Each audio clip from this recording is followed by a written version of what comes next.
Hey, what's up, guys? Thanks for coming back and hanging out with RAMO RETRAC once again. You know, I love to do silly videos. If you guys have been coming over here, I love my silly stuff. But I also like to give you guys some things that help you grow, help you vibrate on a higher frequency. And actually, that's the purpose of my page. I want to help my people. And I do little videos like this. I know I don't get a whole lot of views, but people stop by, and the ones that feel me, they subscribe, and I just keep it moving. I'm hoping to build a nice group of people with a certain mindset, you know what I mean? I have to put up certain videos that stimulate your mind, because when I start going live, I don't want a whole bunch of nutcases over here. You know what I mean? I don't want all that crazy stuff. I take all my crazy to somebody else's page. I don't want a wild circus over here. So probably not gonna see me going viral anytime soon, but I do want to have a community of people that are working together and actually working on real projects, not just watching each other's videos. You see what I mean? I want to mobilize. If I only have 1,000 subscribers when I go live, that's fine. I'm going to mobilize those 1,000 people all across the United States. We're going to be doing, and not just ideas of mine. We're all coming up with ideas, voting on it. Hey guys, let's do this.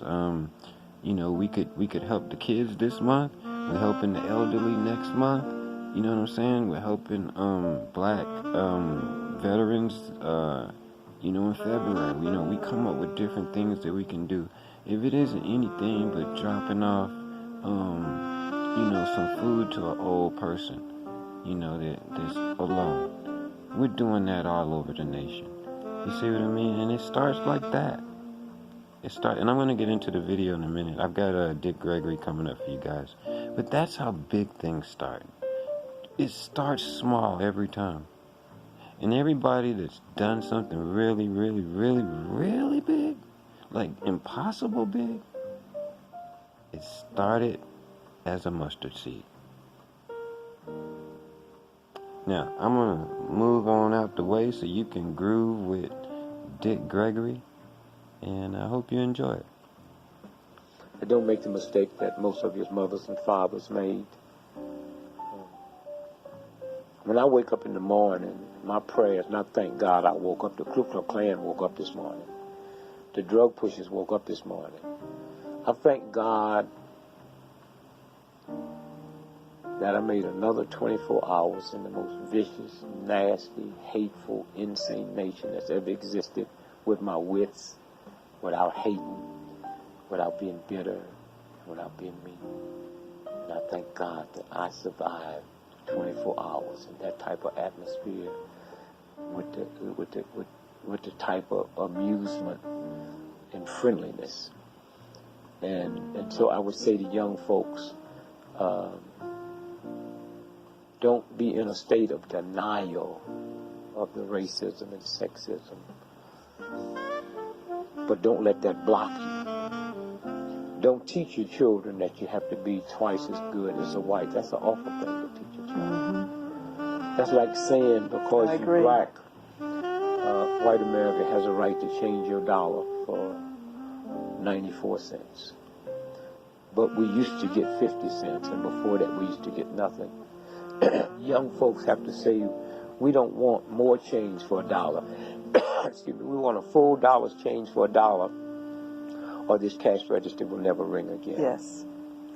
I would also like for young blacks to understand that about 83% of all employment happen with small businesses. And excuse me, if you don't have a small business, then you have nobody to work for you. And I would say to young blacks, get into entrepreneurship. we will never catch up with white America till we get into business, because there's a thing called tax write-offs. And if you have a job and come together, 10 of you, and open up a corporation and have somebody run it, you hiring somebody to run it, but you have tax write-offs. 98% of people that fly first class on airplanes would not be there if that wasn't a write-off. And yet, on that first class, they gave away last year $800 million, almost $1 billion of free whiskey. But if a welfare mother asked for some apple juice for the baby, she's laughed at. And so I would say entrepreneurship, and then understand that we will never survive as a group until we get into communities and not neighborhoods. A community is, I control the police, the banks, the schools, the firefighters, and I control the flow of the money. And I have no problem when I go in a Jewish neighborhood and the shop owners are Jewish, and I go into an Italian neighborhood and shop owners are Italian. I have a problem when I come in a black neighborhood and the shop owners is not me. A Korean has a right to come in and buy my shop for $30 million more than it's worth. That's good business. But if we decide that we're not going to do business with that one, then he'll have to sell it back, or she'll sell it back to a black person for $1 million. Yes. And then the money circulates, and that's how you change. We've been so busy dealing with the hurt and the pain and the misery and glamorizing a hand few that have made it, that we have never really looked at, like they say, your role model. If you haven't got a role model in your house, you should fall on your knees and pray to God, because something is wrong. Yes. And so I would say to young folks, it's not about alcohol, but it's hard for me to say that to you when a 5-year-old got to reach past mama's beer and papa's wine to get some mayonnaise. I would also say to young folks that the number one drug that will wipe you out is not cocaine, it's not heroin, it's marijuana. And they deliberately make that a recreation drug, but it stays in the muscles, it stays in the blood, and it will wipe out your memory bank. And also, this is the first time in the history of TB that TB has always been known as poor folks. It's the first time that TB is not running rampant in the ghetto. It's running rampant in middle-income white America, because it's the marijuana that they spray, and that's no accident. And so I would just say to young folks, you have to reevaluate everything you've been taught. I would say to the black folks that just because a black person is 90 years old don't mean they have wisdom, and you need to listen to them, because if you was dumb and stupid when you was 9, you dumb and stupid when you 90. That's true. That is so true. So true. And, you know, I want to also add on to what he was saying about the marijuana. I had a different experience with marijuana than most people or most kids growing up have, especially nowadays. I was an athlete, so I didn't even think about smoking weed until I was a senior in college. I mean, you know what I mean? And the only reason why I did it then was because the season was over and I knew I wasn't going to have to play anymore for the rest of the year. I mean, like, I just never got into it. Now, I did start drinking when I got in college. And even that's kind of late nowadays for most kids. I didn't have anything to drink. You know, I was drinking wine coolers in college. I did start drinking. Excuse me, that's my trading alert. I'm a day trader. But, like, as far as the marijuana goes, I think I can speak have a different perspective of it. I think that kids, especially nowadays, that start smoking weed in their teens, it is going to affect their brain. You can see it. You can barely understand some of our children. You see what I mean? And look at them. They look a mess. When we used to go to school, when I was in school, the guys, we went to school to look sharp. We went to school to look sharp. You see what I mean? Because that's where the girls were. And the girls wanted the nicest dressed guys. You see what I mean? That was how it went. So it's like, you know, with the marijuana, if you start smoking marijuana at a later age, it's not gonna wipe out your memory, not at all. No. And another thing too about smoking at a later age, you don't need to smoke as much of it. You see what I mean? It takes a lot less for me to get high than your average teenager out here. 20 times less. You see what I mean? So, I definitely encourage marijuana.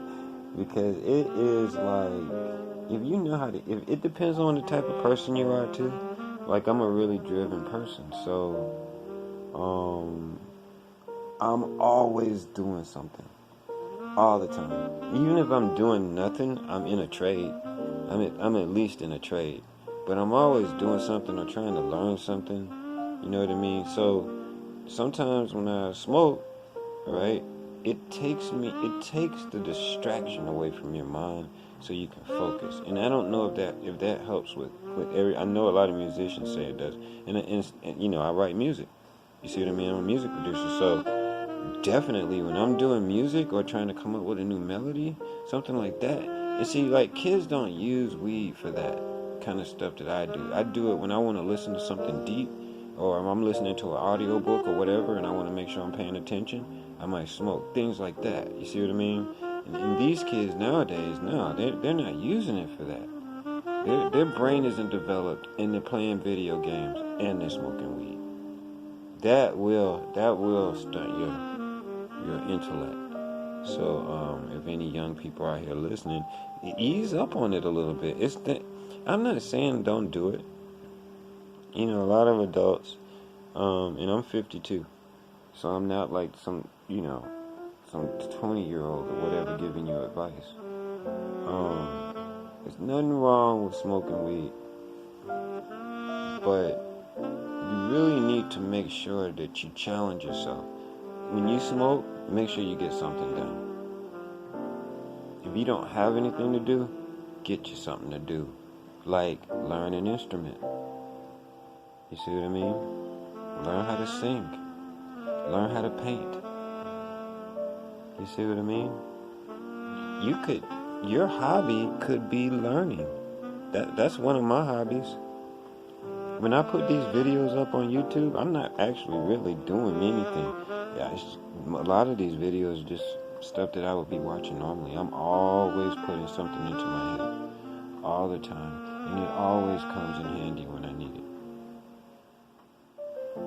So, just try and use moderation, young people out there with the weed and stuff.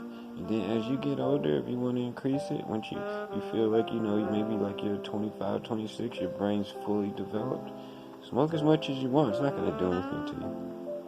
But you definitely don't want to be putting stuff into your brain to alter your mind and how it thinks and functions at an early age. So anyway, hope you guys got something out of that. And, like Dick Gregory was saying, I mean, we need to work together. We work together, and I'm talking about black people. We work together in a negative way like a motherfucker all the time. Don't we? You put some negative shit out there, boy, you talk about some people that... Sorry, guys. I'm gonna have to get back to my trading. I got my money to make. But, yeah, I mean, I notice it. I see the whole thing, on YouTube where, it's real negative, and it's nothing wrong with a little bit of balance.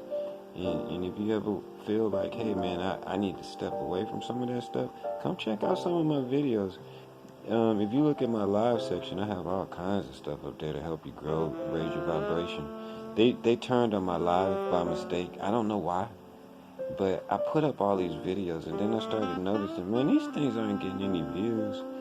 And it was because I really wasn't supposed to be able to go live yet. I think because I have a lot of views, maybe, and that my channel is so old that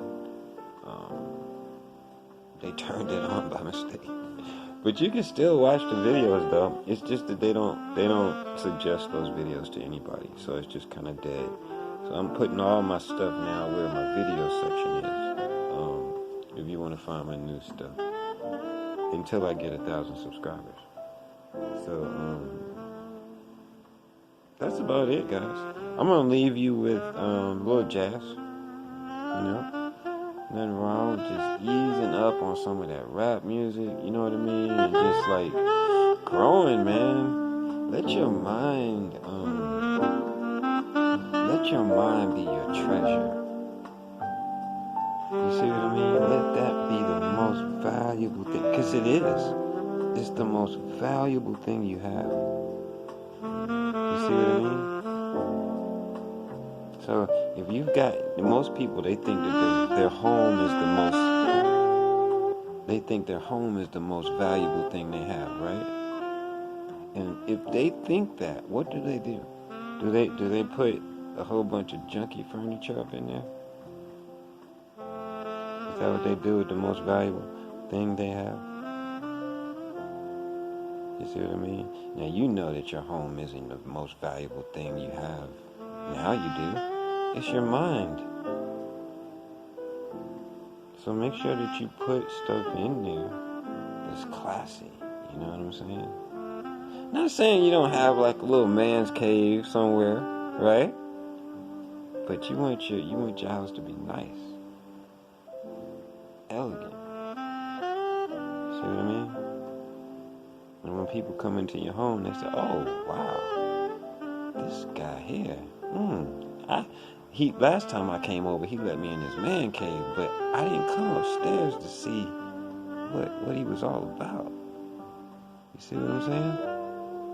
You wanna be that kind of person. Both sides, silly and awesome upstairs. I'm RAMO RETRAC, the baddest man on YouTube. I'm out of here.